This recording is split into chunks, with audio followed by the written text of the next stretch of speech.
به نام خدا با عرض سلام و عرض تبریک اعیاد.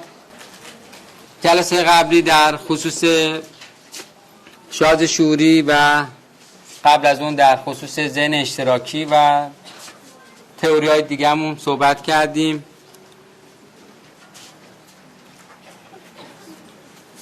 در این خصوص اگر دوستان سوالاتی دارند، ابهاماتی براشون هنوز هست، از این فرصت استفاده بکنیم و پاسخگو باشیم و رفع ابهام بکنیم. بفرمایید. اینجا استاد آهای چند روز. بله بله. من یه مسئله رو متوجه نمیشم. حالا بعد متوجه. بله. تصور من از ذهن اشتراکی اینه که ذهن همه ما بین قله های جزایری میمونه که از بستر دریا اومده بیرون. منتها به دلیل اینکه در واقع این دریا وجود داره ما ظاهرا جدا افتاده هستیم، در صورتی که بسترمون یک جا باید باشه. آیا این تصور من از ذهن اشتراکی درسته یا اینکه نه، وقتی با یه بیمار داریم کار میکنیم ذهن من و ذهن اون شخص در اشتراک برای درمان قرار میگیره؟ اینو اگه ممکنه باز کنید ممنون میشه. بله بله.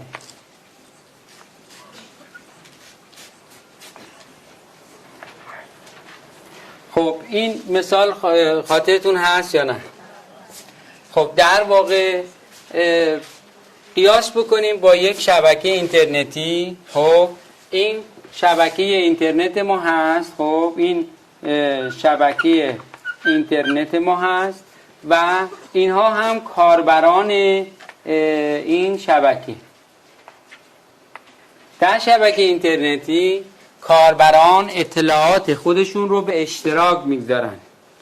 خب یعنی شما میرید توی اینترنت، میرید توی سایت یک فردی، از اطلاعات اون و اون چی که اون در واقع بهش رسیده یا میخواد دیگران بدونن که به این اطلاعات رسیده دسترسی پیدا میشه.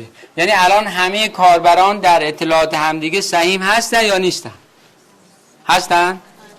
خب یعنی در واقع ما یک مسیری اینطوری رو طی میکنیم، میریم این تو، بعد از این تو میریم اینجا، درسته؟ خب و در واقع یک سرور،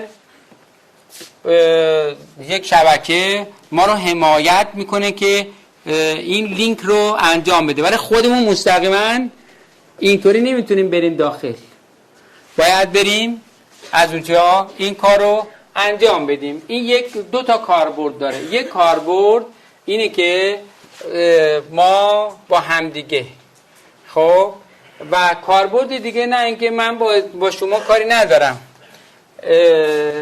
و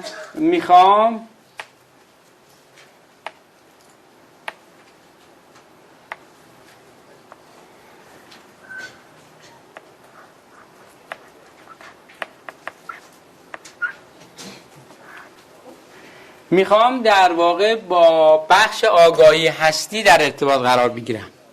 البته خود این سرور خودش زیر مجموعه هوشمندیه ها، یعنی خودش باز جزء هوشمندی است. یک موقع است که نه، من کاری با اطلاعات شما ندارم، کاری با شما ندارم، با آگاهی هستی کار دارم.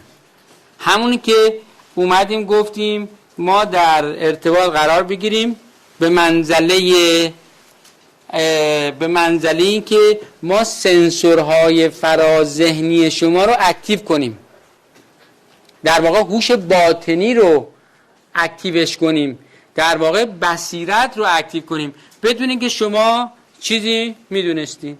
ولی نتیجه شو که با هم بررسی میکنیم، نتیجه نشون میده که در واقع ما به صورت یک سرکور بوده، یعنی یک سر نمیدونسته که داره روی هوش باطنی کار میشه و خب نتیجهش یه چیزیه. حالا من بعد آگاهانه روی مسئله کار میکنیم.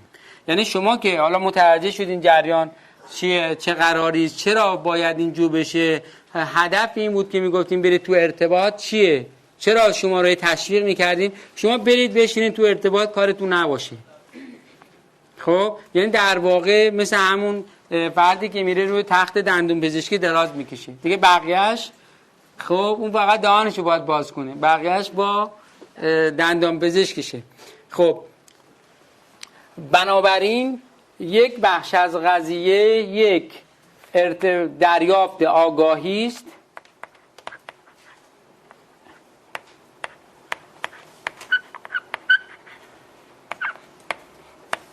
دو، کار با ذهن اشتراکی. حالا ذهن اشتراکی دوباره الان منظور ما اینه که همه ذهن‌های ما با هم مشترکه. چگونهش مشترکه؟ برای اینکه هر کدوم از ما در اون اینترنت کیهانی یک لینکی داریم، بنابراین چون لینک داریم مثل همون اشتراکی میمونه که همه کاربران اینترنت با همدیگه چی هستن؟ مشترکه. یه چیزی رو به اشتراک گذاشتن. هر کسی هر چیز داشته آورده اونجا گذاشته چی؟ در یک اشتراک. واضح یا واضح نیست؟ خب بنابراین ما توی این بخش ذهنمون رو به اشتراک گذاشتیم، نه مستقیم، بلکه باید یک سرور باشه ما رو به هم لینک بکنه. حالا در خصوص کاربران اینترنت افراد میرن توی این شبکه، از این شبکه میرن تو سایت های همدیگه به منزله های مختلف. یکی میره تو سایت یکی که هکش کنه، میره تو سایت یکی که خرابکاری کنه. درسته یا نه؟ و حالا در این خصوص خیلی ماجراها وجود داره. بنابراین بعضی ها برای سایت خودشون کد میگذارن. درسته یا نه؟ یعنی چی؟ یعنی اتفاقی میفته اینطوری. بعضی ها خب میان این همون حفاظه، این کد همون حفاظه. اگر خودی باشه اجازه عبور میده، اگه خودی نباشه اجازه عبور نمیده. حفاظی که میگیم بدون حفاظ نباشه برای اینکه مورد هک کردن قرار نگیریم، مورد خرابکاری قرار نگیریم. این یک مطلب بسیار بسیار حائز اهمیتی است. برای اینی که شما دیگه الان آشنا شدین و اینا مقدمات یک مسائلی است که در آینده نزدیکی باید سر و کار دارین. یعنی همه به راحتی، خب به راحتی ها، یعنی میشه جز چیز روزمره همه آشنا میشن. حالا همه آشنا میشن با نیت‌های مختلف. بعضیا نیتشون خیره، خب یعنی در واقع شبکه مثبته. بعضیا نیتشون خیر نیست، خب هکرن. حالا از این هکر بودنشون چه سودی میبرن؟ بماند. اصلا سود میبرن نمیبرن، همین که هک کردن یه لذت میبرن، معلوم نیست که حالا نیت‌های مختلف. خب بعد خود این مسئله دریافت آگاهی هم 2 تا منزله داره، باز مثبت منفی. خب استفاده مثبت، اصلا دریافت آگاهی برای چی؟ یکی میره که آگاهی کسب بکنه که به قدرت برسه، یکی میره آگاهی کسب بکنه به کمال برسه. پس در واقع این هم دوباره خودش 1 2 و در مورد 2 هم همینطوره. در مورد 2 هم دوباره 1 2 مثبت منفی. لذا ما که در این خصوص مصممیم که اطلاعات و همه چیز رو در جهت رسیدن به کمال تصمیمونو گرفتیم، استراتژی ما معلومه، مانیفستمون معلومه و هدفمون از اینترنت کیهانی استفاده مثبت. درست شد؟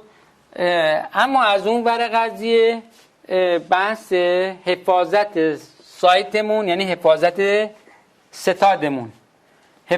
ستادمون یکی از مهمترین مسائلی است. یعنی اصلا قبل از اینکه بخوای بری کانکت بشیم به اینترنت، قبل از اون باید حساب آنتی ویروس و نمیدونم چیهای مختلف و این مسائل بکنی، نه اول بری بعد بخوای انجام بدی. اینقدر حائز اهمیت این مسئله و عرض کردم خدمتون به زودی، یعنی در آینده نزدیک ظرف 1-2 سال ظرف 1-2 سال آینده یکی از مسائلی که مطرح میشه امنیت ذهن. امنیت ذهن. خب چه کارهایی، چه کسانی علیه ذهن ما انجام خواهند داد؟ توجه میکنید؟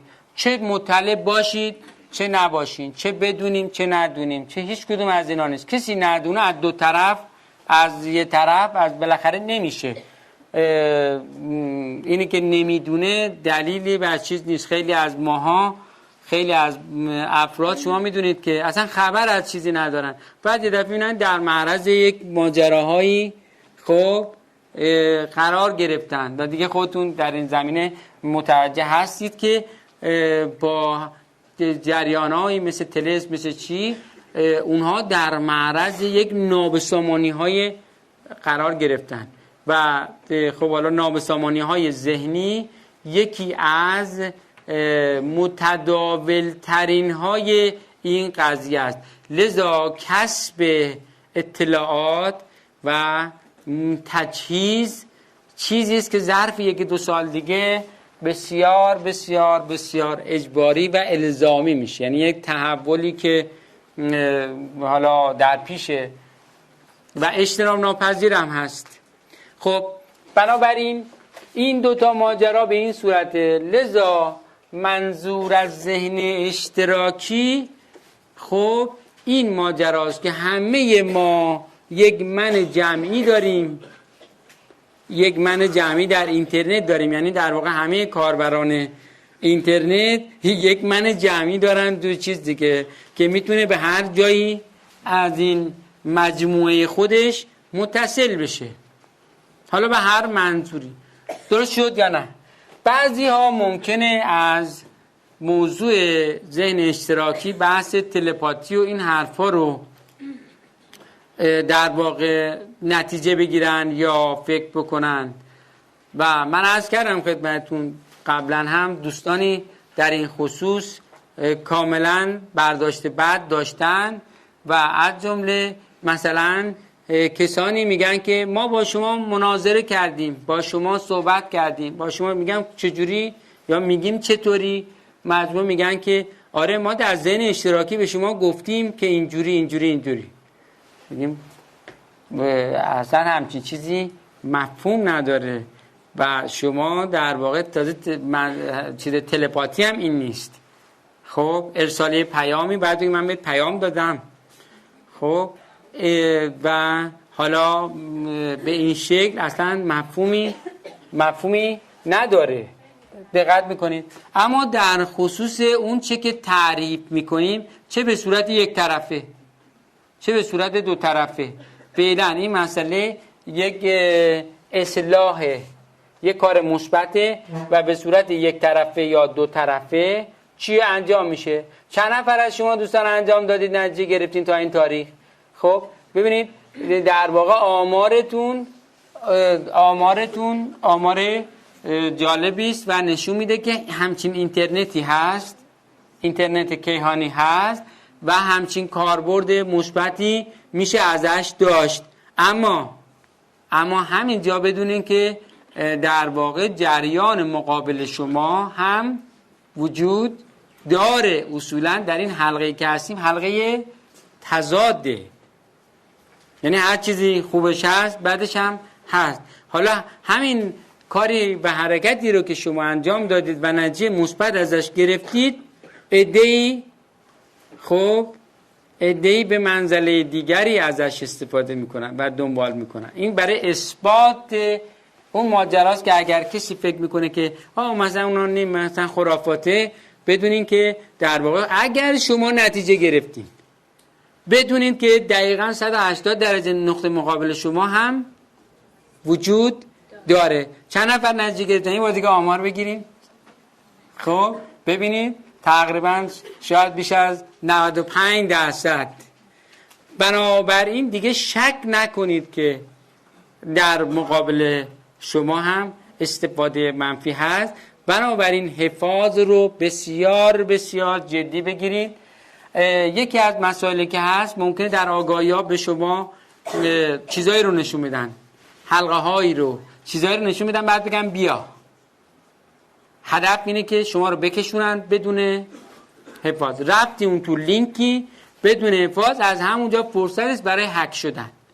و تقریبا میتونم بگم که آمار بتونم بدم خدمتون، تقریبا 99% افرادی که این تست رو کردن رو کنجکاوی خب سقوط کردن. هیچی ابدا. فقط مشاهده بکنید، فقط مشاهده بکنید. تا زمانی که با برنامه نرفتیم جلو و قبلش حفاظ و مسائل و اینها، این کنجکاوی ها متاسفانه بهای سنگینی داده، خیلی بهای سنگینی داده. بنابراین ما قبلا اظهار نظر نمی کردیم، می گفتیم آزمون خطا بذارید روسو، ولی در واقع اینقدر صدمه سنگین بوده که خب حالا داریم میگیم و میگیم که اینطوره. چون فکر میکردیم قبلا اگر این صحبت ها رو بکنیم تصور بشه که بحث اینجاست که صرفا انحصار طلبی باشه، صرفا با هم حرکت کنیم و حالا بعضیا فکر می‌کردن که زودتر میتونن پیشرفت کنن، ممکنه جلو پیشرفتشون گرفته شده. بعضیا هم میگن که جوجه گفتا که مادرم ترسوست، به خیالش که گربه هم لولوست. و نمیدونن که این بازی در واقع بازی جدی است و باید مسائلش رو جدی بگیریم. و حالا از حالا به بعد خوشبختانه دید هممون کارشناسانه تر میشه، دیدمون پخته تر میشه و خوشبختانه من مطمئنم که تصمیمات بهتری میتونیم بگیریم و عجولانه حرکت نخواهیم کرد. این خودش پختگی داده و حالا خب باها هم بالاخره داشته، برای چاره نیست. حفاظ، ببینید این حفاظ تا زمانی که اعلام نکردیم کسی کاری انجام نده. توجه فرمودیم به هیچ عنوان. ببینید حالا دیگه ما تا حالا تاکید نداشتیم ولی عرض میکنم با توجه به این قضایا به هیچ عنوان، فقط ما هر چه تو آگاهی هست نگاه میکنیم.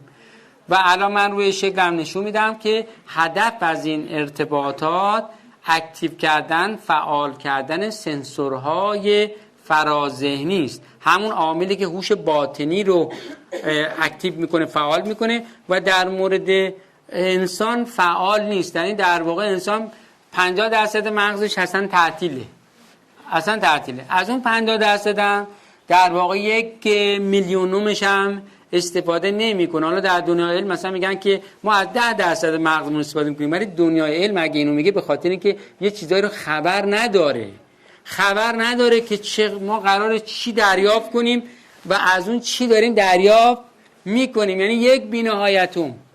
و همینا سنسور داره، سنسورهای ترجمه داره، ولی خب در مورد ما به علت اینکه اون قضایا اکتیو نیست، اینجا تو مغزم که میخواد ترجمه کنه چیزی نشه بخواد ترجمه کنه. دقت میفرمایید. و خب حالا من در این خصوص توضیحاتی خدمتتون خواهم داد. بنابراین با مجموعه حرکت بکنیم و این خودش اطمینان خاطر میده و خیلی قضایا هست برای اینه که ما چطور بیایم. مثلا فرض کنید صحبت از یه جایی شده که افراد سلو میشن، ولی ما بهتون میگیم سلو شدید برید. یعنی یک مربی پروازه که یه روزی به اصطلاح دانشجوی خلبانیش میگه که تو میتونی الان بری، در حالی که این دانشجوی خلبانی چند بار اولشو بلند شده هواپیما رو نشونده چیکار کرده، اینا فکر میکنه که دیگه یاد گرفته. دیگه در یک شرایط اضطراری، در یک موارد خاصی که جزء تعلیمات آموزش‌های ویژه است، اینا رو هنوز نمیدونه. هواپیما رو بلند کرد نشون فکر میکنه که تموم شده. خب و در حالی که اصل ماجراها در یک شرایط ویژه مثل هواپیما تو واماندگی بیفته، نمیدونم موتور هواپیما چی بشه، نمیدونم خیلی شرایط ویژه چرخ باز نشه، نمیدونم چی نشه، خیلی ماجرا و تجارب رو اصل ماجرا تازه در اونجاها خوابیده. بنابراین ما اینو گفتیم و اینم در پیشه و هدف ما در واقع تعلیم خلبانه.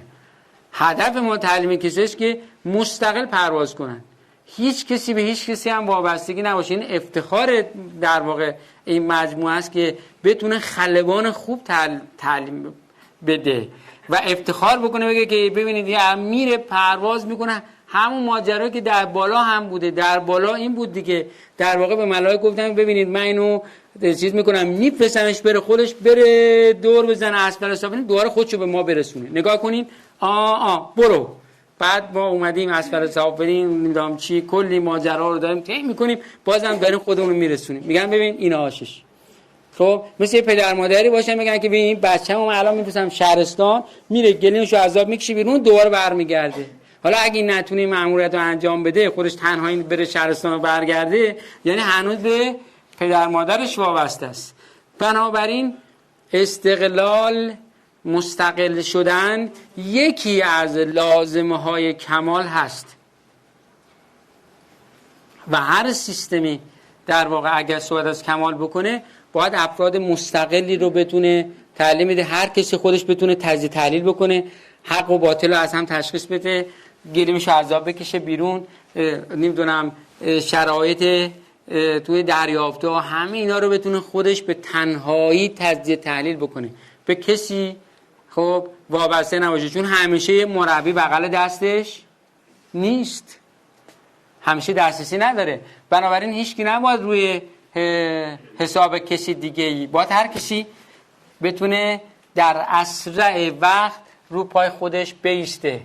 اما اونه که اون لحظه که بگیم که خیلی خوب ما همه چی رو گفتیم، شما اینو دارید اونو دارید اینو دارید اینجوریه این حالا برو.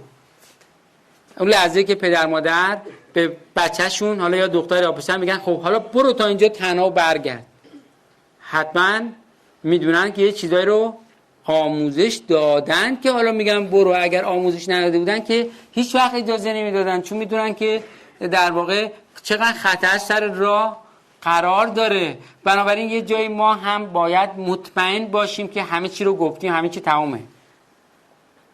دقت میفرمایید. لذا همه مسائل رو که در 2-3 سال آینده باش روبرو میشیم و همین قضایایی که در واقع حفاظت‌هایی که باید در مقابل این مسائل، اطلاعات غلط، چیزایی که باید داشته باشیم رو از فرصت داریم استفاده میکنیم. البته اگه در واقع اون فرصت رو واقعا داشته باشیم استفاده میکنیم تا بتونیم افرادی رو داشته باشیم در مجموعمون که به تنهایی این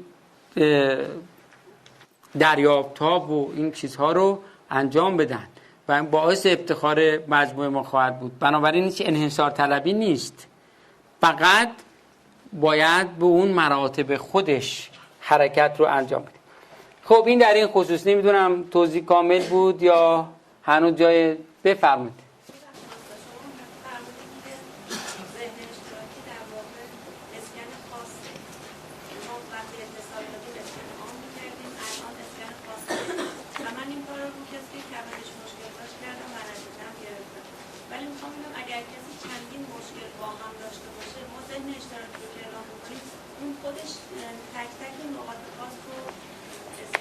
بله خب حالا ما رفتیم تو سایت، یک موقع از ما یک چیزی میخوایم از اون سایت طرفی که رفتیم توش، یه موضوع رو میخوایم، فور اون موضوع رو نگاه میکنیم میایم بیرون.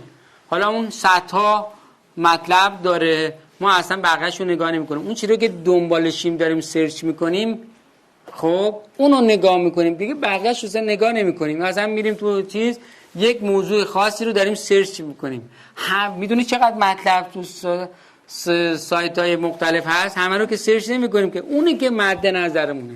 حالا یک بار ممکنه ما 5 تا موضوع مد نظرمون باشه، خب 10 تا موضوع مد نظرمون باشه، اینجا دیگه با ماست، یکیش 2 تاش 3 تاش 4 تاش 5 تاش 10 تاش نهایت نداره، با ماست هر جوری که ما دلمون بخواد.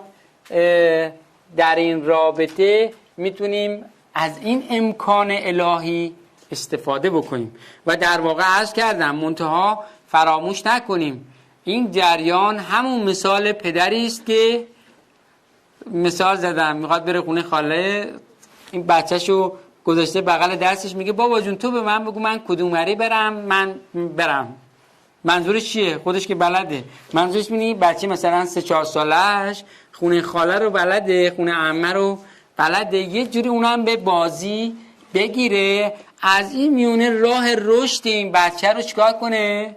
فراهم کنه و یه تستی بذاره ببینه که اونم چقدر، وگرنه این همون بازی است، همون بازی که هوشمنده من میگه به ما، میگه که به مجموعه ما میگه که خب حالا شما بگی من چیکار کنم.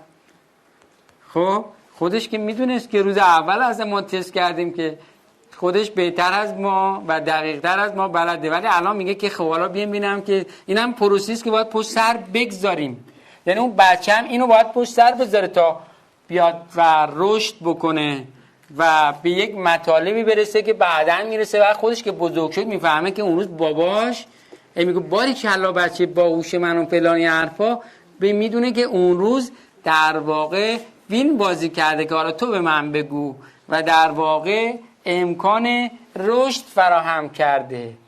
ولی الان ممکنه به احتمال 1 در میلیارد یک کسی این کار رو انجام بده، بعد دوچار غرور بشه بگه که دیدی عجب نشونه گرفتم و عجب زدم تو خال، و بعد اینجا اون اصل ماجرای پشت صحنه رو دقیق نگیره که خب این دیگه جای تأسفه برای ما. امروز دیگه باید دقیقاً متوجه بشیم بدون هوشمندی، بدون این ماجراها و این اینترنت کیهانی و بدون این اصلا ما امکان لینک شدن به هم دیگه و بحث این ارتباط و انجام این کارها رو اصلاً نداشتیم. هر چه زودتر این موضوع رو متوجه بشیم و آویزه گوشمون بکنیم، خب رشد ما سریعتر و دقیقتر انجام خواهد شد. هرچه به اونوری بزنیم متاسفانه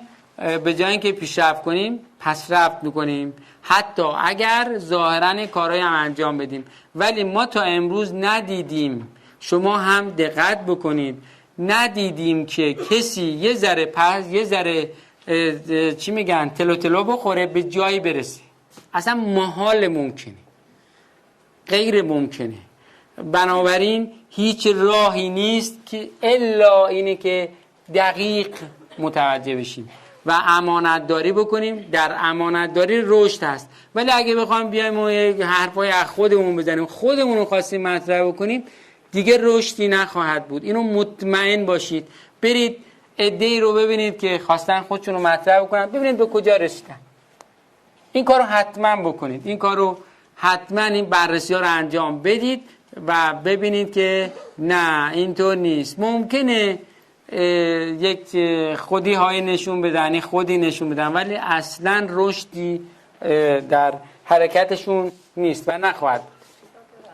جان بفرمایید. اصلا شارژ شعوری چجوری میشه ثبتش کرد؟ یه شارژی که مد نظر اون هستش چطوری غیر طبیعیه؟ شما گفتید که ممکنه محیط و زمان و اون فردی که انتقال میده تاثیر بذاره. حالا چطور میشه شارژ رو ثبت کرد؟ حالا و این حالا خواستن فقط مال فرادرمانیه یا مال حلقه های دیگه هم شارژش داریم ما؟ ببینید ثبات شارژ اونی که فهمیدن غیر ممکنه، برای اینکه اصل تأثیر متقابل شعوری این اصله، اینو که گفتیم خدمت، درسته؟ اصل تأثیر متقابل خب در مورد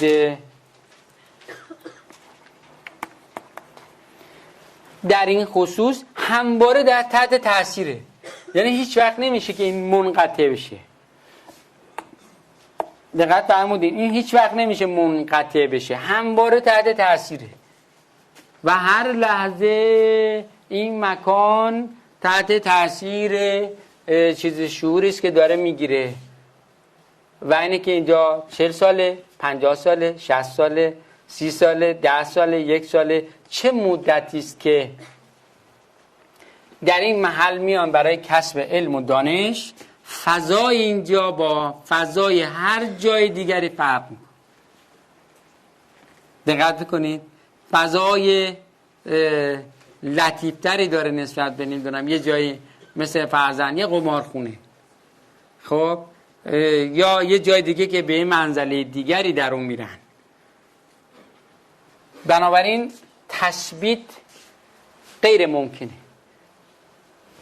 ببخشید پس اون پایان نامه های ماش به غیر شارژ. ببینید در مسئله پایان نامه اینطوری است، شما در اونجا چیزهایی دارین، خب اون ضد شعورش همواره با خودشه.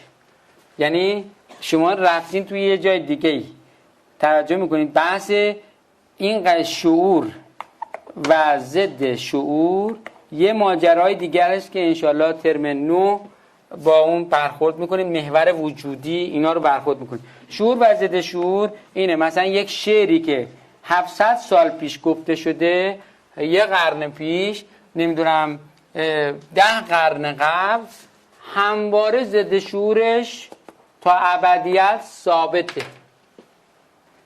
خب یعنی شما برگردانش بکنید، همواره سوالا اینا رو انشالله خدمتون عرضه میکنیم که ببینید دیگه ابدیست، اون تغییر نمیکنه. درست شد یا نه؟ لذا در اونجا مهره، یعنی شما چیزایی که دارید میبینید اون دیگه چیز ضد شعوری داره که همواره مثبته. حالا اینو در مورد کتاب هم بهتون نشون میدیم، در مورد متن نوشته ها بهتون نشون میدیم، در مورد گفته ها، همین گفته هایی که الان هست همینا رو بهتون نشون میدیم و ثابت میکنیم که روح داره. یعنی در عرض تلوینا بحث اون چه که گفته میشه یه پشتی داره، پشتشو نمیبینیم. به عبارتی یه روحی بر اون حاکمه، به عبارتی نمیدونم یه خود اونم یه چیزی داره، یه ماجرایی رو داره. بنابراین اینها ثابته و ازلی و ابدی. دقت می‌فرمایید. لذا اگه مثلا میگیم که این کتاب مثلا جریان داره، مثلا مثبته، دلیلش رو نگفتیم بهتون، خب گذاشتیم اول تجربه بکنید، بعد حالا میایم امتحان میکنیم براتون، بعد مطالبش و مسائلش الان این کارا داره میشه، برمیگردونیم چیکار میکنیم و بعد میبینیم که نه علت داره، یعنی در واقع بی علت نیست و به زودی همون ظرف 1-2 سال آینده اینها محک میشه، سنگ محکای یه ماجرای میشه. از کجا بدونیم به اصطلاح پشتش حقه یا اصلا خودش حقه یا نه؟ در واقع تو همین بحث شعور و ضد شعور، محور وجودی، اینها معلوم میشه که به اصطلاح چی خوابیده در هر جایی و یه نقطه عطفی است در تاریخ بشریت، یعنی وارد یه فاز جدیدی میشه در این چند سال آینده با شناخت شعور و ضد شعور. یک نقطه عطفی اینجا پیش میاد، این نقطه عطف ماجراهایی رو میاد بهش خاتمه میده، یه سری بحث و جدل و این حرفا رو تا حد زیادی چیکار میکنه؟ خاتمه میده. سند میاره میگه که این دلیل حقانیت من، شما بیارین مثلشو بیارین، پس مثلشو بیارید، خب این دلیل من، حالا شما مثلشو بیارید، بعد دیگه نمیتونن بیارن و دیگه هر چه حرف و بحث و سفسطه و اینا میگه، خب در گوشه ها گرفته میشه، میگه مثلشو بیارین، پس برید یه خطشو بیارید، یه خط مثلشو بیارین، یه خط مثلشو بیارین. هر کاری بکنن یه جمله رو نمیتونن مثلش بیارن. خب به چه دلیل؟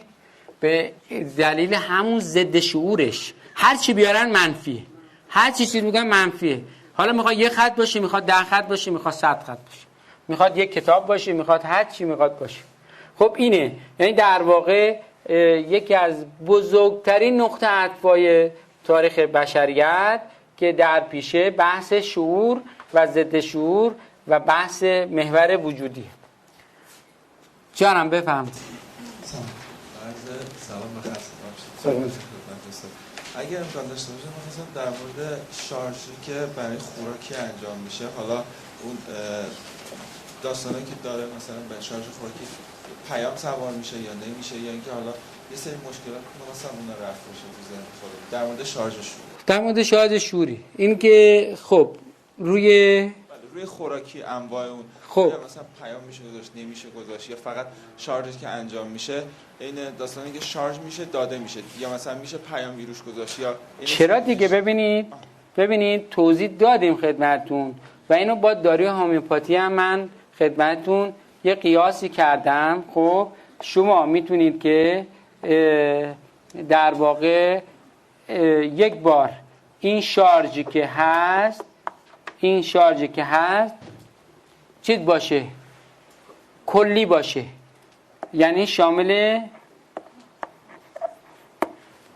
یک بار میتونه با جزئیات باشه، یعنی خاص باشه.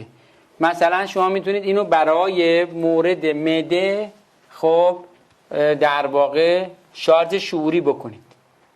بعد این دیگه میشه یک موردی که خصوصا برای معده، یعنی اینطوری میشه خصوصا برای قلب، خصوصا برای خب در غیر این صورت همون چیز کلی رو خواهد داشت. منتها همون توی خدمتتون عرض کردم استفاده در کوتاه‌ترین زمان، حداقل دست به دست شدن. میدونید حداقل دست به دست شدن در کوتاه‌ترین زمان. اصولاً داروهای شعوری در هومیوپاتی هم همین مسئله حاکمه. شما نمیتونید مثلا یه داروی هومیوپاتی بزنید حالا مثلا سال دیگه استفاده بکنید، مثلا میگین خب این مال سال قبله، دیگه معلوم نیست که اون اثر رو داشته باشه. چرا؟ چون توی این مدت تحت تاثیر شعوری پیرامون خواه ناخواه قرار میگیره. خب مثلا فرض کنید که اگر ما این دارو رو در یک شیشه نگهداری بکنیم، خودش چیه؟ خود مثلا سیلیس دوباره یه شعوری داره، درسته یا نه؟ بنابراین نمیدونم یه تبادل شعوری بینشون هست. نمیدونم در هر چی نگهداری بکنه، اصلا در واقع داروی شعوری یکی از مسائلش در واقع همینه، نگهداریه، نقل و انتقال و این ماجراها بعضا شعور رو عوض میکنه، نتیجه حاصله خب حالا تغییر میکنه.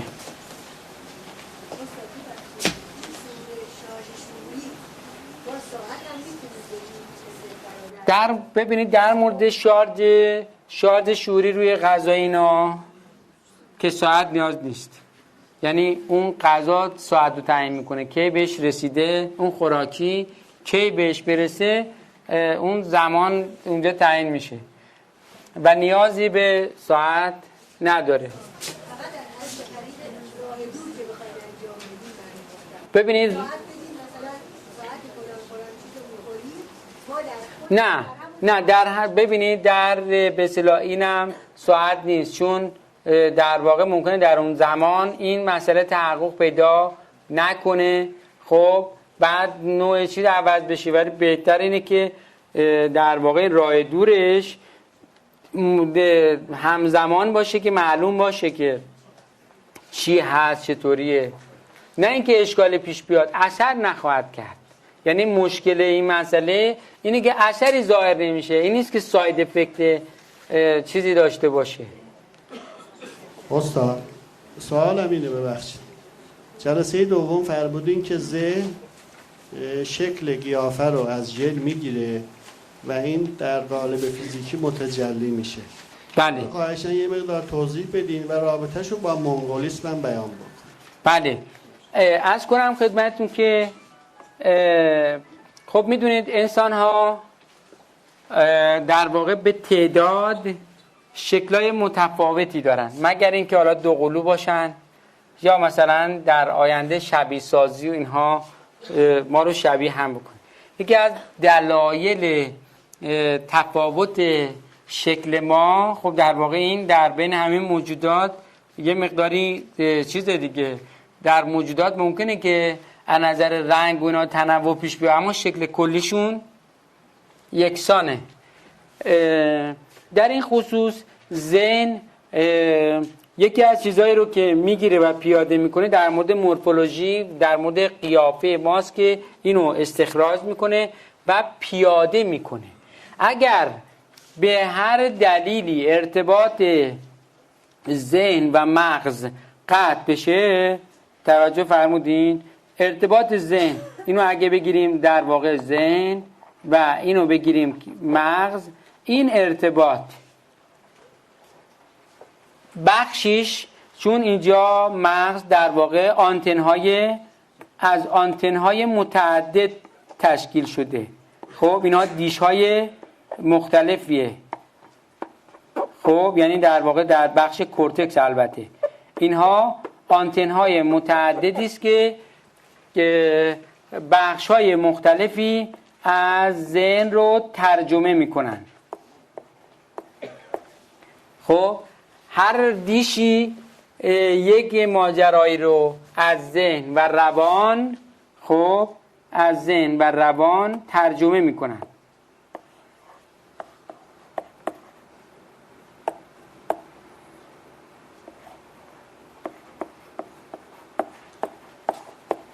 مثلا در روان حالات احساسی ما مثل ذوق، شوق، وحش، سرور، حیرت، تعجب، اینها چیز میشه، ایجاد میشه، مخابره میشه در یکی از آنتن‌های مغز. این ذوق ما ترجمه میشه، بعد کلی ماهیچه هایی اکتیو میشن، فلان میشن. شما یکی رو نشون میبینید متوجه میشین الان در حالت ذوقه. یعنی مثلا یه حالت اخ میکنه، این بیشتر مثلا شاید مثلا 40 تا ماهیچه عضلات مختلف به شکلی میرن یا چیزی رو درست میکنن. شما تا یکی رو نگاه میکنید متوجه میشید که این مثلا غم داره، اندوه داره یا چیه. بالاخره ترجمهشو مغز ترجمه میکنه، نه اینی که اون بخش هایی هستن که خودشون میدونن ذوق چیه. نه اصلا نمیدونن، سلولای عصبی اصلا نمیدونن ذوق چیه، ولی مخابره ای که روشون انجام میشه این ترجمه رو انجام میدن. حالا اگر که به هر دلیلی که عمدتاً صدمه خوردن به کورتکسه، در اینجا یکی از اون موارد لطمه بخوره، شکل ما ترجمه نخواهد شد، قیافه ما ترجمه نمیشه. ما حرکت میکنیم به سمت شکل پایه، مونگولیسم. خب شکل پایه، آخرین شکل پایه، چون اینا ایستگاه متفاوتیه، خود این ایستگاه هم تغییر میکنه. مثلا قرون مثلا قبل، خیلی قبل تا مونگولیسم باید این شکلی نبوده و قرون بعد مونگولیسم باز یه تغییری پیدا میکنه، یه تغییر. اما این آخرین ایستگاهی است که داریم. آخرین ایستگاه اگر بخشی از ذهن عمل نکنه، ما به شکل پایه، شکل یکسان پایه به اصطلاح رجعت میکنیم و اون پدیده رو شما به اصطلاح میبینید. اون ذهنی که عمل نمیکنه متعلق به کیه؟ ذهنی که عمل میکنه متعلق به کیه؟ عمل نمیکنه متعلق به کیه؟ عمل نمیکنه. ببینید عمل نمیکنه، اون عمل میکنه. اینجا کورتکس دچار مشکلات میشه که اون وقت از ترجمه عاجز میشه. ذهن عمل میکنه، یعنی مشکل ذهن نیست، مشکل فیزیکاله، نقایص کروموزومی اینا پیش میاد و دیگه این ترجمه صورت نمیگیره. تشکر. یعنی بخشی که میخواد اینو ترجمه کنه دچار مشکل میشه.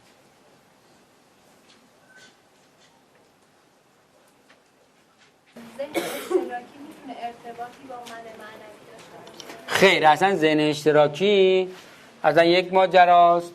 اونو که فرمودین اصلا یک ماجرای دیگه است. اینا رو اصلا نباید با هم قاطی کنیم. من اصلا اون یک ماجرای دیگری است. اون یک ماجرایست برای جاری شدن حکمت الهی.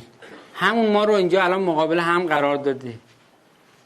خب همون اون یک حکمت الهی رو جاری کرده و حالا ما به نمیدونم اون نتیجه اشتیاقمون، نتیجه خواستمون، اون چی که میخواستیم به اصطلاح رسیدیم. ربطی اینا به همدیگه ندارن.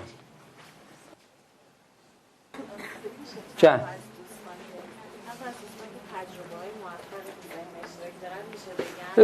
یه چند تا از تجربه موفق نه، یعنی از اون کیسای بفرمایید میکروفون رو بدین خدمت دوستان.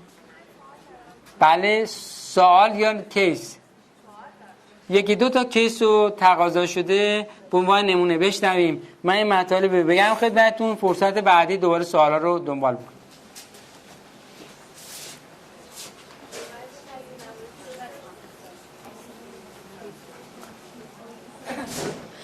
عرض خسته نباشید. یه بیمار سرطانی داشتیم که شهریور ماه تومورش مشخص شده بود. بعد تومور وحشی سرطان تو قسمت ناحیه مغز بود که در عرض 2 ماه کاملا، یعنی بیمار هوشیاریش، بیناییش، بعد حتی خوردنش که مثلا حتی مایعات هم نمیتونست بخوره. ما ذهن اشتراکی اعلام کردیم، بعد شارژ شعور هم کردیم. از اون روزی که رفتیم و برگشتیم فردا شروع کرد به غذا خوردن. بعد هوشیاریش هم که الان برگشته، مثلا اصلا بچه‌هاش هم نمیشناخت اینقدر، یعنی هوشیاریش و خیلی رو به بهبوده، یعنی هیچ دارویی هم استفاده نکرده. از نظر پزشکی کاملا رد شده بود، آورده بودن تو خونه که منتظر بودن که کی تموم میکنه. ولی خب الان کاملا هوشیاریش برگشته، رو به بهبوده، یعنی کاملا. خیلی ممنون، بسیار بسیار عالی.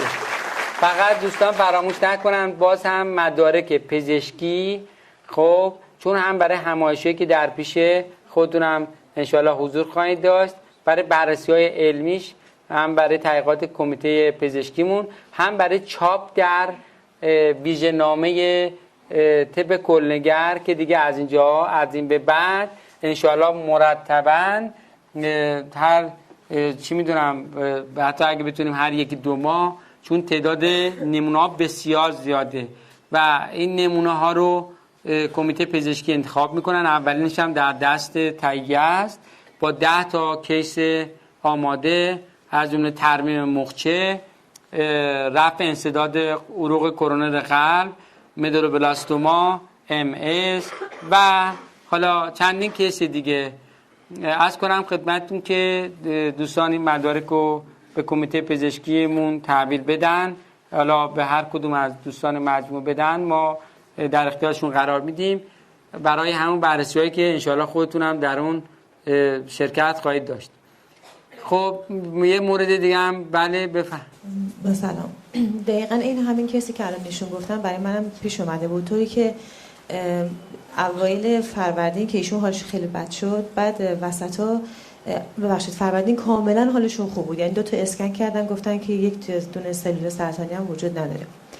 بعد توی تابستون یک دفعه حمله کرد به 7 نقطه از مغزشون و کاملا دیگه حالشون خیلی بد شده بود. من این وسط خیلی ناراحت بودم، احساس میکردم که چرا باید این اتفاق بیفته در حالی که به اصطلاح سعی خودمون رو خیلی کرده بودیم. که بعد از اینکه این از جلسه پیش که شما 2 تا حلقه رو دادیم رفتیم که روش کار کردیم، الان نه تنها کاملا حالش خوبه و میتونه بشینه، در حالی که یکی از پاش کلا از کار افتاده بود، پای سمت چپش هم 4 تا قسمت از رگاش گرفته بود. بعد این بسته سرطان ضمناً به سینه‌ش هم زده بود، غیر اینکه 7 نقطه از مغزش هم بود. چشمشون هم درست نمیدید و فراموش هم میکردن. الان نه تنها حالشون کاملا خیلی خوبه، میتونن بشینن، میتونن از تختشون بلند شن و صندلی خودشون بشینن. و چیزی که خیلی برای من جالبه، با وجود این که کاملا روحیه‌شو باخته بود، من که این سری اونجا بودم به من میگفت که یک آرامش ذهنی خیلی خاص که اصلا نمیتونم براتون توصیف بکنم رو دارم و دور از شما تشکر کردم. خیلی ممنون، خیلی متشکرم، سپاسگزارم، دستتون درد نکنه، بسیار ممنون. استاد ببخشید یه موردم ما داشتیم همون روزی که شما اتفاقا متاسفانه من نتونسته بودم اون جلسه رو تهران کلاس شما رو خدمت برسم، ولی دوستان گفتن که این حلقه رو به ما هم دادی. همون موقع هم برای ما یه خانواده ایلیاتی در واقع، چون از تبریز ما میایم، اینها تماس گرفتن با ما، گفتن که یه نوزادی دارن 9 ماهه به خاطر رسوب بیلیروبین توی مغزشون، چون توی نوزادیشون یرقان گرفته بودن، عقب موندگیش مشخص شده. یعنی دیگه الان که 9 ماهشه هر دکتری که میبرن میگن که روش خرجی نذارین، به خاطر اینکه وضعیت ذهنیش درست نخواهد شد و بچه 9 ماه معمولا دیگه تونسیت عضلانی درستی هم داره. این سرش هم روی گردنش میافتاد، یعنی نمیتونه سرشو نگه داره. بعد بسیار بیتاب بود و ناراحتی میکرد. همین ذهن اشتراکی رو براشون اعلام کردیم و تقریبا بعد 3-4 روز که به شدت بچه ناراحت شد ما متوجه شدیم که مثل که کاملا وضعیت طبیعی پیدا کرده. منتها چون ایلیاتی هستن قراره که 2 ماه آینده انشالله از ایلات برگردن ما ازشون بتونیم حداقل آزمایشاشون رو بگیریم. خیلی ممنون، متشکرم. دستتون درد نکنه. سپاسگزار. خیلی ممنون. خیلی متشکرم. خب در این خصوص البته من میدونم گزارش‌ها بسیار زیاده. بله یه گزارش دیگه هم بشنویم بعد اگه میکروفون هم بدین. بله یک میکروفون.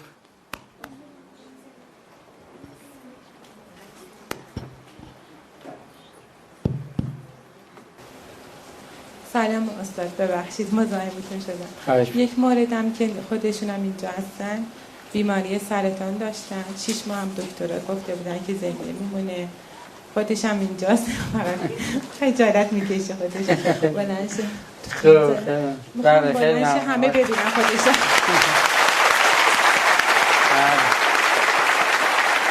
بسیار درد نکنه. خواستم ازتون تشکر کنم.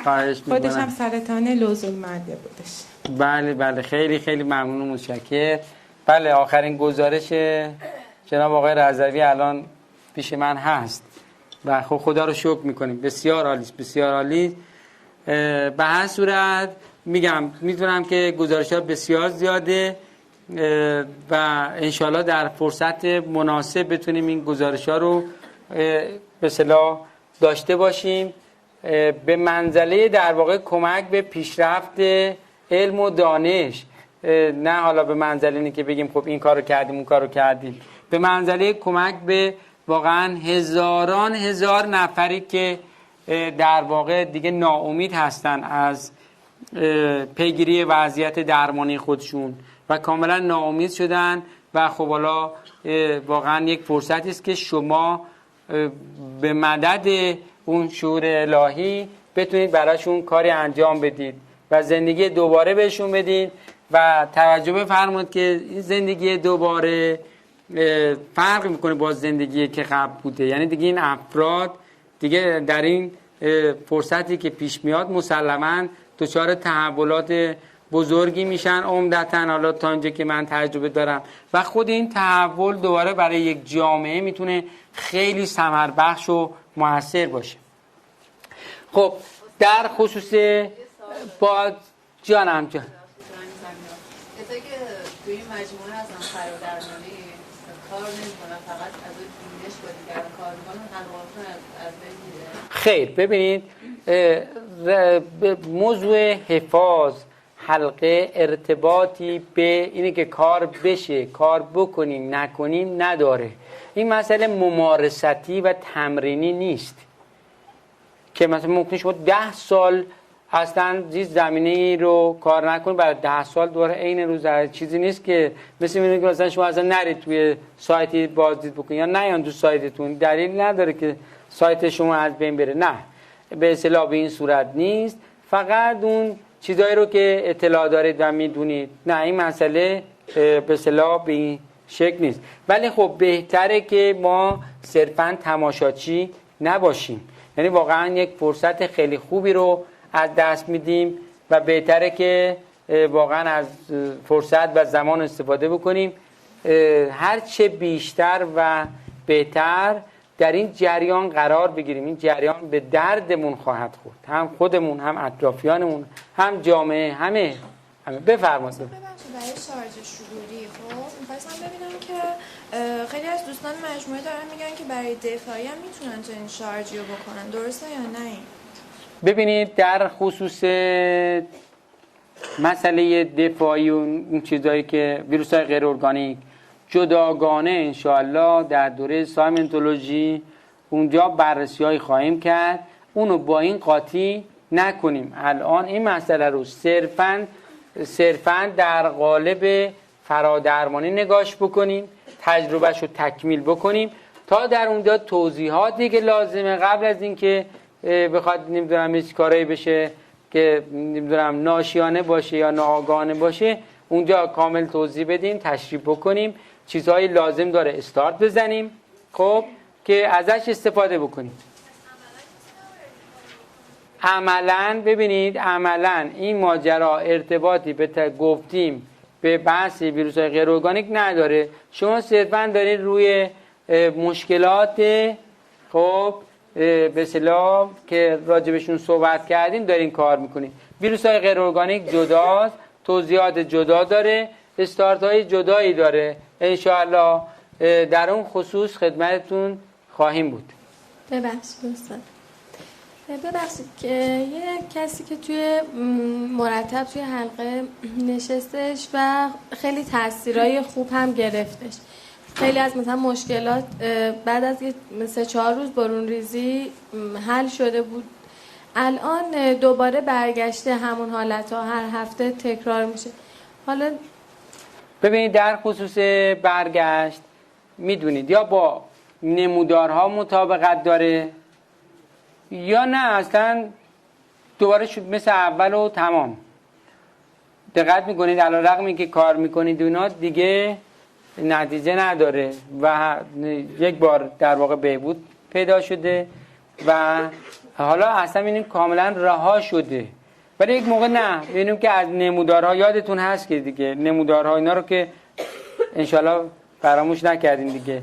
خب از اون نمودارهای خاص پیروی میکنه، حالا از هر دو نوعش یا بعضی نمودارهای دیگه که اطلاع دارید. بنابراین ممکنه افراد بعد از نتیجه گرفتن حالا به علت منکر شدن، رها کردن، مسائلی که خب ما زیاد دیدیم، یه دفعه دوباره برگشتن همون جای اولی که بودن. اینا رو هم داریم که خب لازمه به افراد تذکرات لازم، هشدارهای لازم اینا رو بدین که از این قضایا پیش نیاد، ولی دوباره هم کار رو ادامه بدید، کار رو قطع نکنید. خب در شبیه سازی که توسط انسان انجام میشه، خب بعد این کالبد ذهنی چطور انتخاب میشه بعد از این؟ ببینید حالا اینا رو در دوره‌های بالا صحبت کردیم. ما یک مرکب سازی داریم. خب یک مرکب یعنی در واقع یک جنین یک مرکبه که چیزی باید بیاد انتخابش کنه. خب یک عامل باید بیاد اونو چیکار کنه؟ انتخاب بکنه. حالا این مرکب ها میتونن به هر صورتی میتونه با تکثیر یک سلول باشه، میتونه در لوله آزمایشگاه باشه، میتونه به صورت طبیعی باشه، میتونه دوقلو باشه، میتونه چندقلو باشه، میتونه هر جوری باشه. این مرکبه. اما وقتی مورد انتخاب قرار گرفت مسیرش مختص به خودشه. میخواد حالا تو شبیه سازی باشه، میخواد دوقلو باشه، میخواد چی باشه. خب مثلا دوقلوها مثل هم فکر میکنن؟ نه، اصلا بعضی موقع اینه که با هم چقدر تضاد دارن اصلا، یعنی تو انتخاباشون ها، تو طرز فکرشون. بنابراین مرکب یکیست، انتخاب ها فکر متفاوته. این فکره که افراد رو از هم متمایز میکنه، نه شکلشون، نه شبیه بودنشون.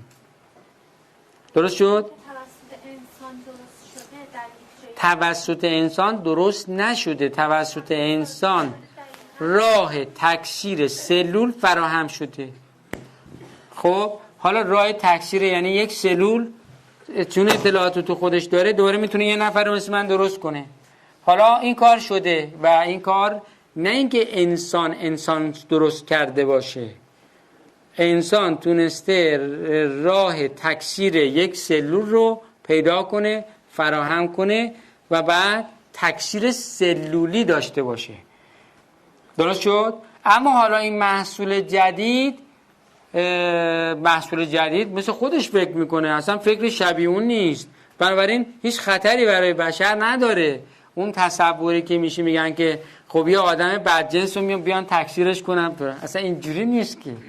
خب استاد هستش تو حتی توی آمریکا تو گزارش این پزشکی هم اشاره شده که ژن‌ها رو تغییر میدن، ژن خشونت یا ژن عصبانیت رو تغییر میدن هر دو به حالت یک. ببینید، بله ببینید، سوء سابقه و حسن سابقه، سوء سابقه و حسن سابقه میاد توی نرم افزاری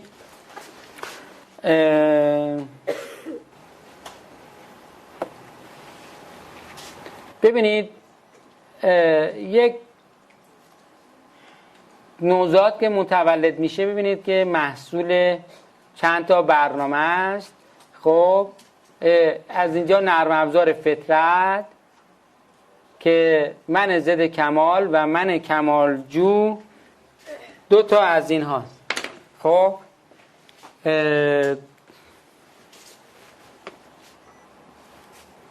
خودم کمرنگ خوب میبینید یا نه؟ این خورده. خب از اینجا نرم افزار فطرت، حالا البته اینجا مختصر خیلی بیشتر از اینا هست. یک من ضد کمال. من ضد کمال چیه؟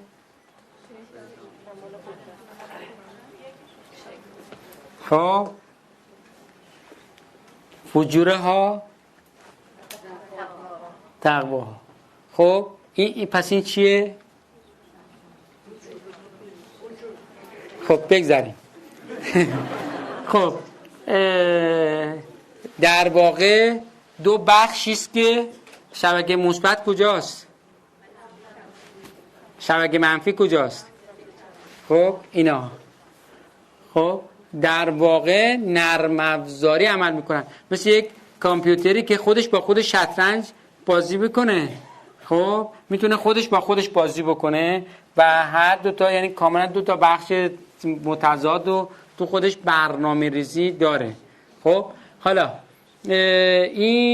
اینو داریم. نرم افزار اشتراکی دوران بارداری داریم، یعنی در دوران بارداری از دوره جنینی، از اون ابتدای دوران جنینی یک نرم افزاری اشتراکی مادر تمایلات علایق مادر، مثلا مادر در دوران بارداری چه موسیقی گوش میده؟ خب هنوز جنین اصلا شنوایی نداره، هنوز چیزی نداره، هیچی نداره، اما یک نرم افزار اشتراکی در دوران بارداری مادر مثلا از همون بعد چه موسیقی گوش بده، بعدن به اصطلاح بعد از اینی که فرد متولد شد فلان شد تحت تاثیر اون قرار داره.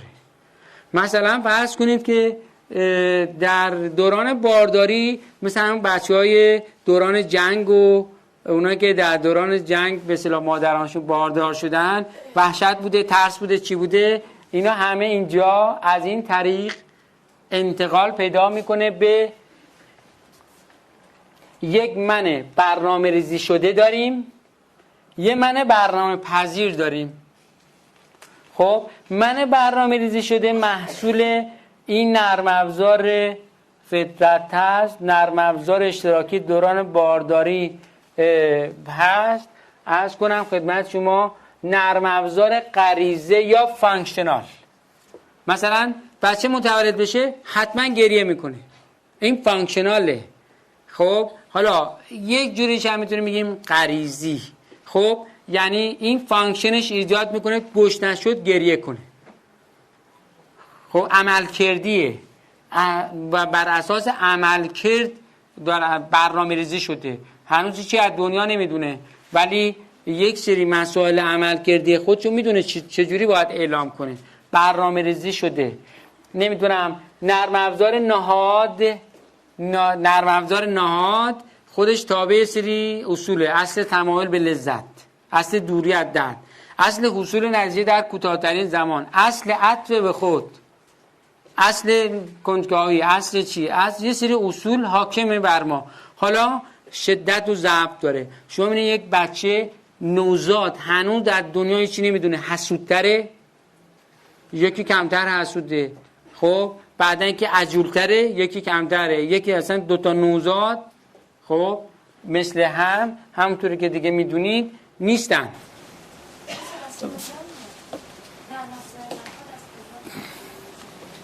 یک بک‌گراند و سوابق قبلی.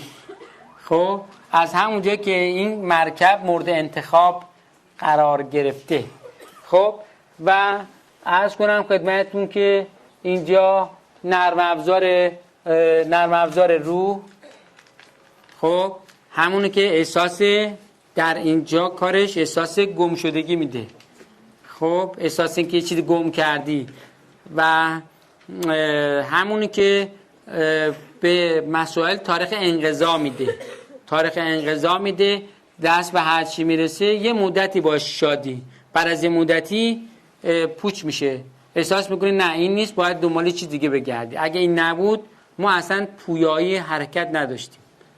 خب نرم افزار روح جمعی دفعه قبل صحبت کردیم، یعنی همون جنین همه چیز و در واقع از همیشه در معرض انعکاس روح جمعی هست و انعکاس روح جمعی دوباره روی انعکاس نرم افزار اشتراکی دوران بارداری، یعنی یک مادر که الان بارداره تحت تاثیر خشونت بشر داره از نرم افزار روی جمعی میگیره میره روی نرم افزار میاد روی، بعد چه مستقیم چه غیر مستقیم دوباره این نوزاد در معرض پیام خشونت، پیام ماجراهایی که انسان داره قرار میگیره.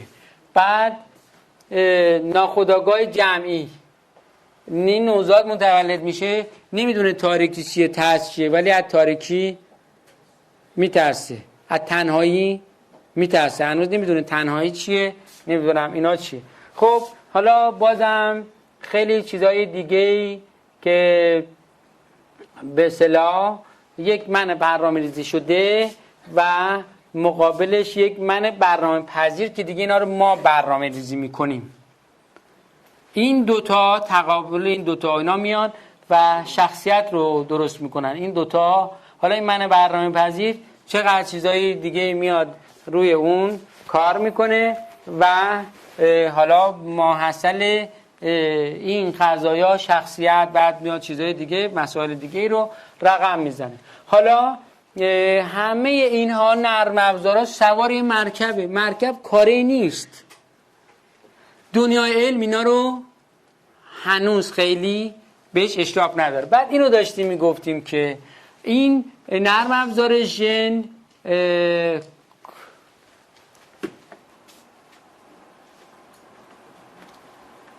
این نرم افزار ژن اینجا این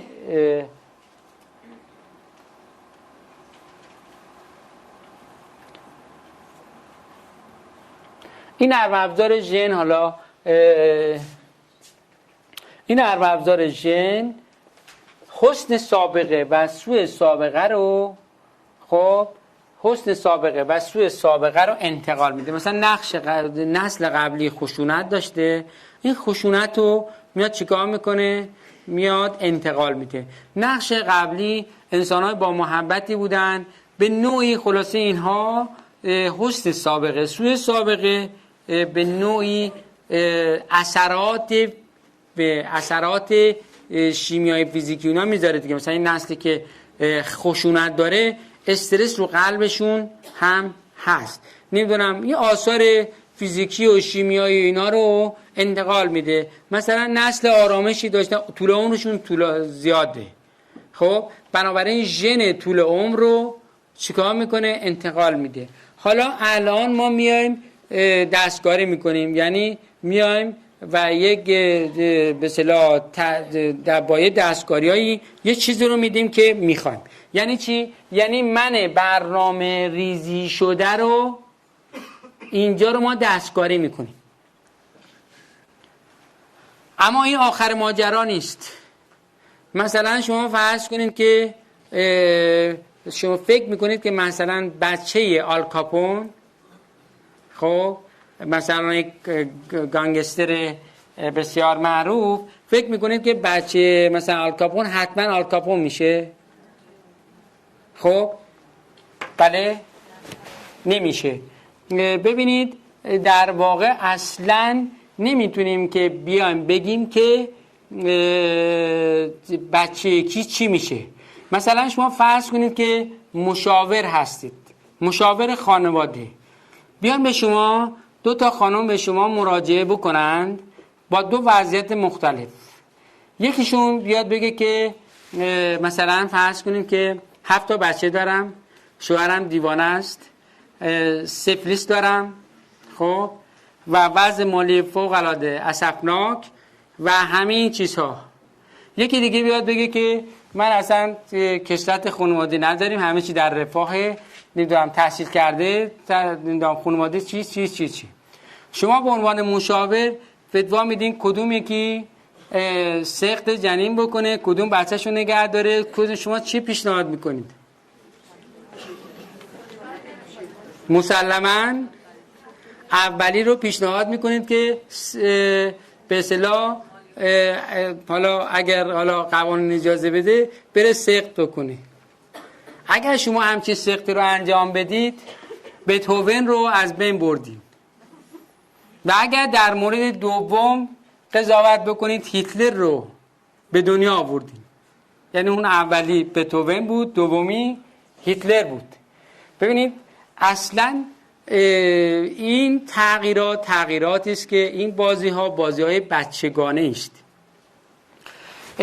دنیای علم البته باید اینا رو تجربه بکنه، و بعد در عمل باید شبیه سازی بکنه، این کارا رو بکنه تا به بنبست های بخوره که چش و گوشش از یه جهات دیگه باز بشه و پی به یک ماجراهایی ببره که اینها از کجا میاد، چطوری میاد، و با دست بردن توی من برنامه ریزی شده هنوز من برنامه پذیر امکان داره. هنوز خیلی نرم افزارهای ما شناخته شده نیست. اونا تعیین میکنن که بچه، مثلا ما داریم بچه هایی که پدر و مادر معتادن، ولی خود این بچه ها در این خانواده از نظر تحصیل، از نقطه نظر خوب بودن، از همه نظر واقعا نمونن، اصلا اعجاب انگیزه.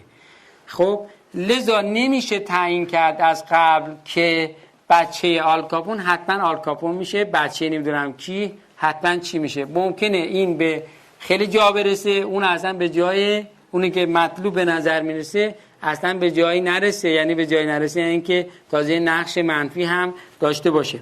بنابراین انسان محکوم نیست. یعنی هیچ کس نمیتونه انسان رو محکوم بکنه، بگه من این ژن رو بهش میدم دیگه اینجا بعد دیگه میشه جانی. خب امکان نداره که اینطوری به اصطلاح صورت بگیره، مگر بخشای از مغزش رو بردارن و اون دیگه قادر نشه که با روان و ذهنش در ارتباط قرار بگیره. مثلا میشه بخشی رو فلجش کرد و دیگه بعد اصلا ذوق ندونه چیه، عشق ندونه چیه، مگر همچین کارهایی بخواد صورت بگیره.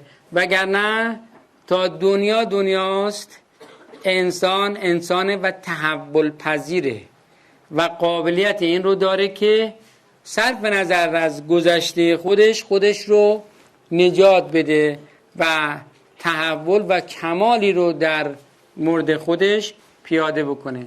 بنابراین اینا همه یه آزمایشاتی است که انجام میشه، ولی خب در طولان مدت نشون میده که نه، انسان محکوم نیست. خب استاد ببخشید خسته نباشید. جانم خسته نباشید. یه سوالی داشتم خدمتتون، این که این راجع به انسان وقتی صحبت میکنیم خب جنس مؤنث و حالا مذکر هم هستش. طبق این نرم افزاری که شما خب خیلی هم انشالله که جزوهش رو خب هر هفته میگیم، ولی ما منتظریم به هر حال. بله انشالله، چشم حتما. این چیزی که حالا با من نرم افزار وجود حالا شما کشیدین برای جنس مؤنث و مذکر یکیست؟ هیچ فرق نمیکنه. هیچ فرقی نمیکنه. هیچ فرقی ولی خب یه جایی صحبتایی وقتی میشه میایم مثلا میگیم که آقایون مثلا البته سوء تفاهم نشه، بحث سوال بیشتر، حالا مثلا میایم میگیم که کلنگر هستن، یه جا میایم میگیم خانم‌ها جزنگر. حتما یک نرم افزار این قابلیت ایجاد میکنه. ببینید یک نرم افزارهای اینجا وجود داره. خب این نرم افزار هست. شما دارید به اصطلاح جنس مؤنث داره، این یک اختلافاتی داره، این یک اختلافاتی، ولی دو جفتش در اینجا جایگاه داره. خب جایگاه داره، آوتپوتش با هم متفاوته. دقت میکنید؟ وگرنه نرم افزارا اینجا ثابته، یعنی همونی که به اصطلاح یک مرد داره یک زن هم داره، ولی آوتپوتاش خب با هم یه تفاوت‌هایی به اصطلاح داره. میشه بگین کدوم بخش اگه امکان داره؟ ببینید در این بخشا به اصطلاح توی نهاد، توی من ناظر بودنش، توی تمام قسمت‌ها اصولاً توی تشخیص، قیاس، ارزیابی، استقراء، استنتاج، نمیدونم چی، تمام اینا ممکنه نحوه نگرش یه خانم با یه آقا تفاوت داشته باشه. ممکنه حالا در برنامه‌های ناخودآگاهی، خب در برنامه‌های ناخودآگاهی همینطور، و در کلیه بخشا، مثلا در فیلتر بینشی، در بحث ذهن، در تمام اینا، مثلا این فیلتر بینشی نحوه نگرش یه خانم با یه آقا. استاد خیلی فرقه. شما میگین که فقط آوتپوت فرق میکنه، یعنی اینپوت فرقی نداره. این تغییرات در آقایون مثلا ملموسه. ببینید من میخوام بگم شما یک نقشه ببینید شما راستشو بگین. ببینید یه چیزی من بگم، چی رو میخواستم بگم؟ ببینید جانمایی، ببینید نه، من منظورم در واقع این بود، جانمایی ها ثابته. خب این جانمایی ها ثابته، یعنی همینه که اینجا این فیلتر بینشو یه خانم داره یه آقام داره، اما نحوه استفاده از اون اینجا متفاوته. من اینو میخواستم بگم. خب مسلماً در واقع خیلی از مواقع زن و مرد از نظر نرم افزاری مکمل هم دیگن. خب یعنی در واقع وقتی میگیم یه آقا کلنگره، یه خانم جزنگره، خب اینا در واقع همدیگه رو تکمیل میکنه. استاد یه عاملی بوده که این جزنگری تعریف کرده. طبق این نرم افزار شما هر کدوم هم نوازی کاری انجام میدن، درسته؟ شما یکایی که این بخشا هر کدوم یک کاری انجام میدن. ببینید یعنی یک اینپوتی بوده. من بحثم همون اینپوته. شما ببینید اینپوت 100% بوده. شما تو من برنامه‌ریزی یکی از چیزایی که میاد ژنه. ژن وقتی که در واقع حالا به نوعی اینجا اومده تبدیل شده به اصطلاح یک موجود مؤنث ازش به وجود اومده، یک کاراکترها و یک مسائل برنامه‌هایی رو در قالب جنس مؤنث اعمال کرده. خب یه سری برنامه‌ریزی‌هایی کرده برای اینپوت‌های بعدی. دقت میکنید؟ در واقع ما میگیم آوتپوت فرق میکنه، منظور من جانمایی یکسانه، ولی در عمل کاربردها و این آوتپوتاش متفاوته. حالا یک مسئله اینه که یک خانم و یک آقا با همدیگه یک چیزی رو مشاهده میکنن، اینپوت یکسانه ولی آوتپوتش متفاوته. درست شد یا نه؟ خب یعنی اینطوریه، در بعضی مواقع اینپوت ها تو من برنامه ریزی شده متفاوته، مثل همون به اصطلاح اینی که اصلا در نطفه در واقع مؤنث تشکیل بشه یا خب مذکر، اینا تغییر میکنه. این اینپوتی که تغییر میکنه، ولی خیلی دیگه بقیه موارد بعد از این من برنامه پذیر اصولا اینپوت ها مساویه، یعنی این خانم همونو میبینه که یه آقا میبینه، ولی نتیجه گیری کاملا متفاوته. جانم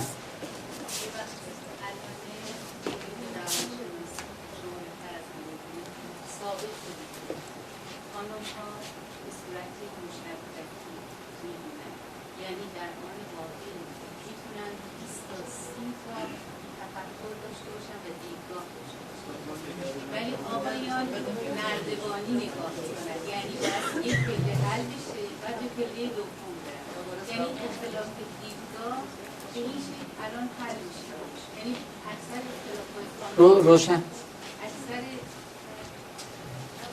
اکثر اختلافات خانم ها و آقایان اینه که مثلا خانم 4 تا 5 تا 6 تا فیلم رو در آن واحد میخواد القا کنه و اجرا کنه، ولی آقایان نه حل بکنن و به فیلم دوم برسن، دومی رو حل کنن به فیلم.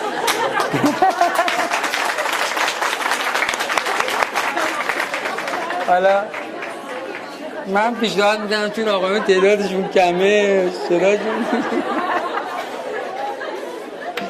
حالا البته بسیار خوب. پس در واقع وقتی که این برنامه در بیس رقم میخوره روی مذکر مؤنث بودن، یک چیزی به نرم افزارهایی، قاعدتا نرم افزارهایی که میخواد ارزیابی بکنه، اینجا خدمتون گفتم ارزیابی، قیاس، استقراء، استنتاج، همه اینها سیستم چیزش با همدیگه تفاوت‌ها میکنه. مثلا تو سیستم ارزیابی و نمیدونم تشخیص قیاس، اینا اینه که بله نردبانی باشه، شبکه‌ای باشه، چطوری باشه، اینا همه خب با همدیگه تفاوت میکنه، ولی چیدمان یکسانه. چیدمانمون لیات وجودی یکسانه، یعنی فرق نمیکنه. مثلا فرض کنید یه باکسی رو مثلا در آقایون باشه در خانم‌ها نباشه یا بالعکس، نداریم همچین چیزی، لیاتمون یکسانه. خب نمیدونم به جوابمون رسیدیم یا نرسیدیم. خب به جوابمون رسیدیم که هر کاری بکنیم یک اصلی میرسیم. اون اصل، اینو بگم خدمتون چون مسئله مهمیه، اصل تحول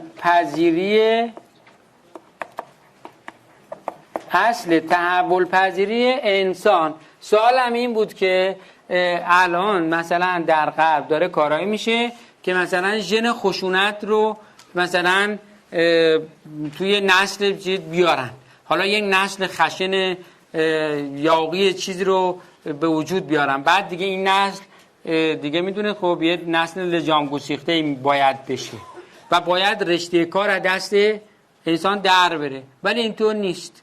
یعنی همون نسلی که میاد یه دفعه میبینه که یکیش خشنه ولی یکی مثلا آدم متفکریه، ژن خشونت درش هست ولی آدم متفکریه. همین تفکر غلبه پیدا میکنه، میتونه با این تفکرش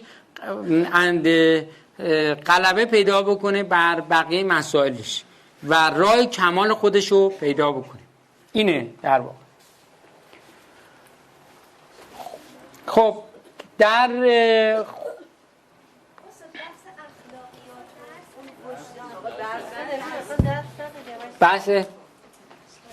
بحث اخلاقیات و وجدان که قبلا هم فرموده بودین خب خیلی فرهنگی هست و از جایی به جای دیگه متفاوت هست. این توی کدوم یک از اون تو اون نمودار از کدوم نرم افزار منتقل میشه؟ بحث اخلاقیات و وجدان. بله ببینید اینجا دوباره توی این معنی برنامه ریزی شده، این معنی برنامه پذیر قبلا هم توضیح دادیم، این یک چیدمان کلی است.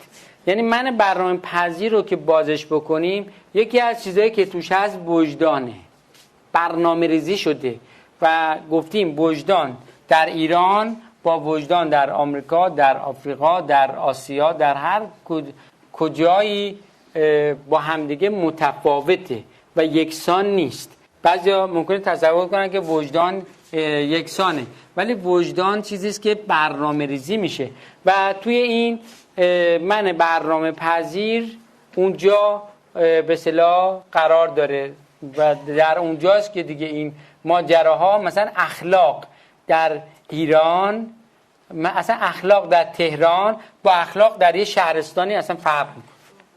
خب یه اخلاق در ایران، اخلاق در نمیدونم یه جای دیگه کاملا متفاوته، یعنی ثابت نیست.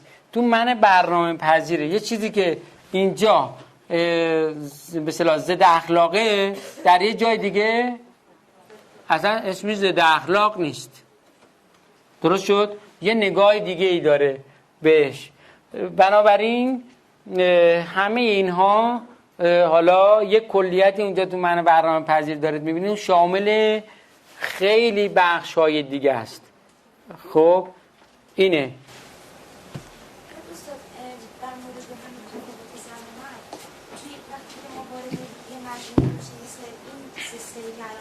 و به هر حال یه سری کارهایی داره انجام میشه، حالا حتی تو ذهن اشتراکی بگیریم و از ابتدایی که شروع کردیم به هر حال به لحاظ نرم افزاری خیلی تغییراتی صورت گرفته که من فکر میکنم به نوعی داریم به هم نزدیک میشیم. یعنی شاید در انتها اساسا اون تفاوت‌هایی که حالا اوتپوت و یا اینپوت یا هر چیز دیگه‌ای که بود ممکنه که یعنی نزدیک شه به هم و تفاوت‌ها از بین بره. ببینید چه تفاوتی از بین بره. ببینید بحث اینجا بحث این نزدیک شدن درک تن واحده و درک وجود و اینی که در واقع زن و مرد به نوعی مکمل و مجموعش در تن واحده است و قراره یه چیزی رو پیدا کنه. اینا بله، ولی الزامی نیست که نرم افزارها کاملا شبیه هم بشه، چون در اصل حالا در یه جایی نمیتونه شبیه هم بشه، چون دو تا عملکرد متفاوتی رو قراره داشته باشه. ولی یه برنامه‌های کلی، مثلا یه آقا دنبال تحول و کماله، یه خانم دنبال تحول و کماله، یه برنامه‌های اشتراکی اینجوری پیش میاد. ولی برنامه‌های نرم افزاری قاعدتاً یه تفاوت‌های با هم دیگه خواهد داشت. خب مثلا اون جزءنگری کلنگری اون دیگه کارش نمیشه کرد، اون در واقع لازم و ملزوم همدیگه هست.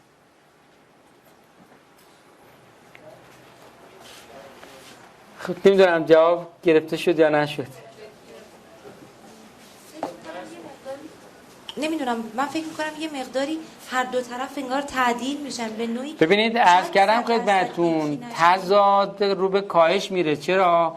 چون در ابتدا که انسان هدف نداره، برای مسائل خودش چیز میکنه و جنگ و ستیز میکنه و اینا، ولی وقتی هدف پیدا شد و به اصطلاح زن و مرد متوجه شدن که جفتشون همسفرن و دارن در مسیر کمال میرن، قاعدتاً خیلی از اون تضاداشون با همدیگه کمتر میشه و هدف مشترک پیدا میکنن.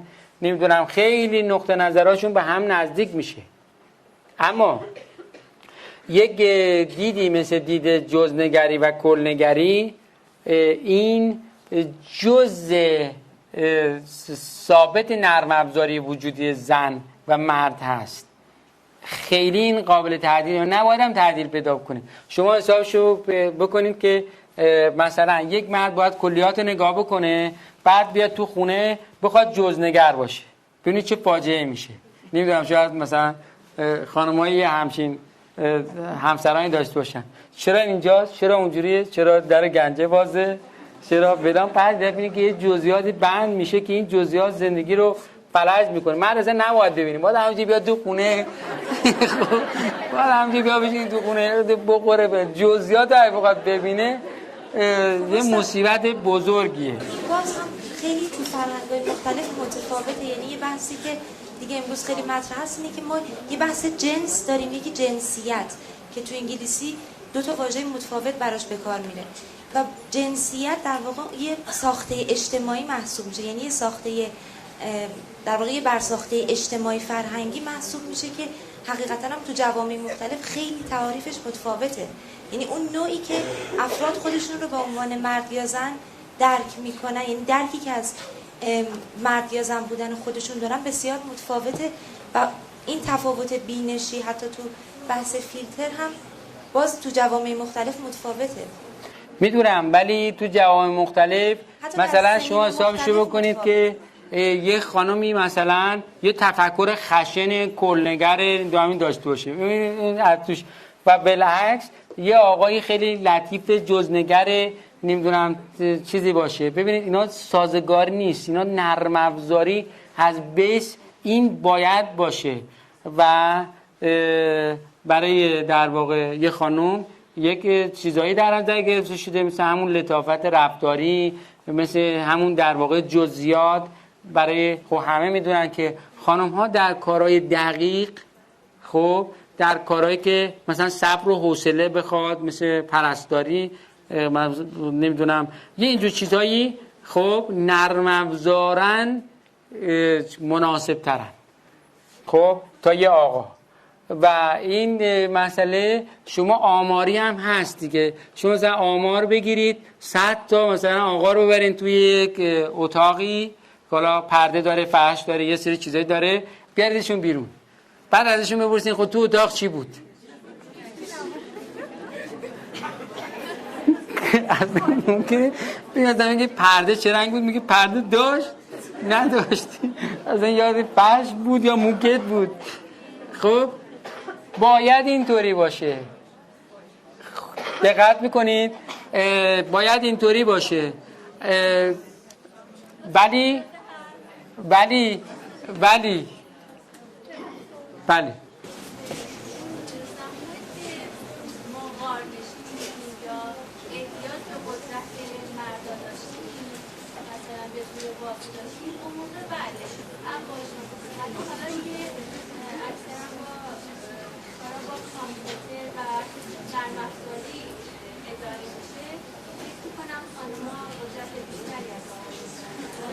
اون که 100%، مخصوصا الان جمعیت اصلا شوخی بردار نیست. نه ببینید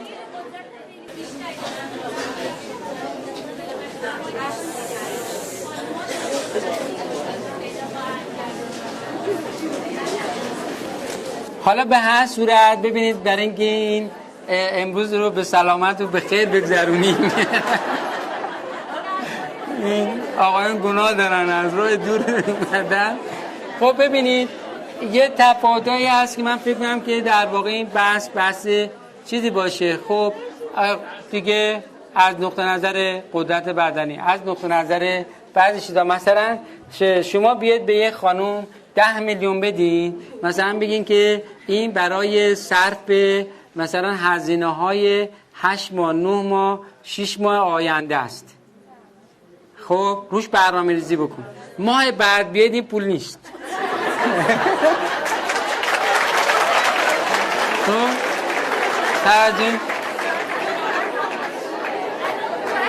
توجه بفرمایید که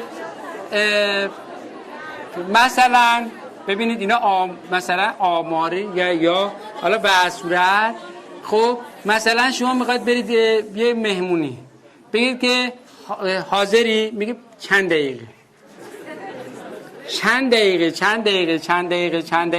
دقیقه ممکنه آقای 2 ساعت اون پایین تو ماشین واساده بوق میزنه، بعد میگه آیفون خانم بعدی شد، میگه الان میام. این الان بنابراین یک چیزایی هست که ببینید آمار و یا به اصطلاح دیگه چیزایی که مشخصه، حالا خیلی حرفا البته هست ولی خب ببینید بنابراین حالا من برای اینکه در واقع جمع بکنم این قضیه رو جمع بکنیم و بگم خدمتتون، ربطی نداره به اینی که یه خانم دنبال کمال هست، آقا دنبال کمال، اینا ممکنه تعدیلای پیدا بکنید چیزا بشه، ولی شما از یه آقا مشکل میتونید یه آدم جزنگر بسازین. یه آقا هر کاری بکنید تاریخ تولد شما یادش نمیاد. هر کاری بکنید سالگرد ازدواج یادش نمیاد. خودتونو خسته نکنید. چرا؟ چون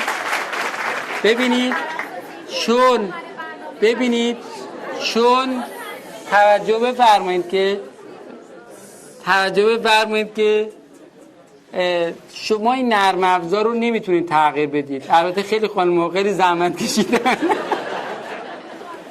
ولی من میخوام امروز حالا که بعض اینجوری شد بگم از این فرصت استفاده بکنید، بیخود آب در ببینید این مسئله نرم افزاری است و من میخوام خدمتتون بگم که نه آقایون میتونن نرم افزارهای خانم ها رو تغییر بدن، نه خانم ها باید نرم افزار آقایون رو. در واقع اباحت آقایون همون به همون خشونت و صلابت و یقلی بودنشون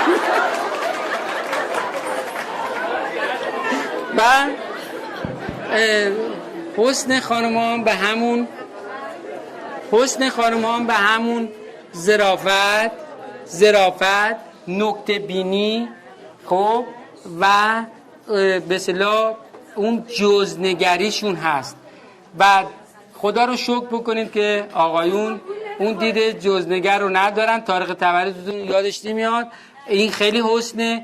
و چرا؟ چون جزئیات دیگه هم نمیبینن. اگر اونو میدیدن جزئیات دیگه هم میدیدن، هر روز اشکال و مشکلات بسیار زیادی باش دست به گریبان بودیم.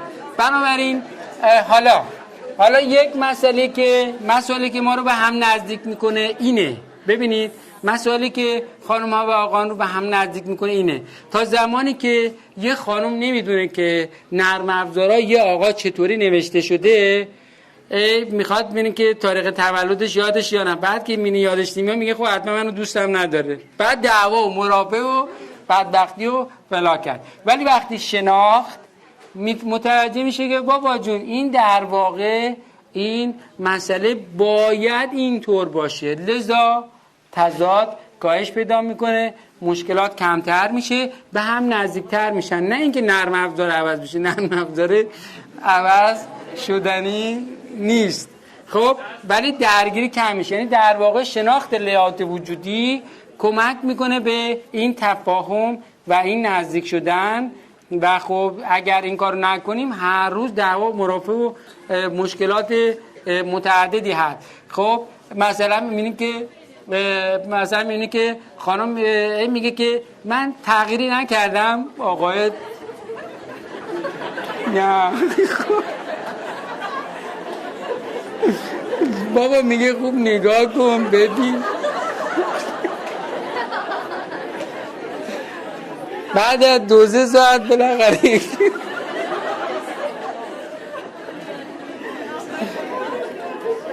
کلنجا رفتن معلوم میشه که بابا این خانم موهاشو رنگ کرده، میمونم چیکار کرده، کلی تغییرات داشته و دونه دونه دونه دونه دونه یکی باید بهش بگن.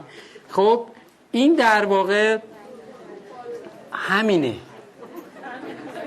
بله یه واقعیتیه. وقتی اینا رو نمیدونیم، در واقع وقتی اینا رو نمیدونیم به حساب این گذاشته میشه که بله حتما علاقه نیست، حتما توجه نیست، حتما براش بی‌تفاوته، حتما از این ماجرایی که خیلی ها رو به دم در دادسراها و اینا کشونده. ولی وقتی نرم افزار شناختیم دیگه میدونیم اینطوریه و دیگه مسئله خاتمه پیدا میکنه. خب و میدونیم که این ساختار اینجوری طراحی شده و اگر ما بخوایم بیایم یک مرد رو تبدیلش کنیم به زن دیگه به درد نمیخوره و بالعکسش. حالا من دیگه همجا بسنده میکنم که امروز به سلامت بگذره. خب یه زنگ تفریح داشته باشیم ادامه بدیم. خیلی ممنون، متشکرم، مرسی، خیلی ممنون، خیلی متشکرم.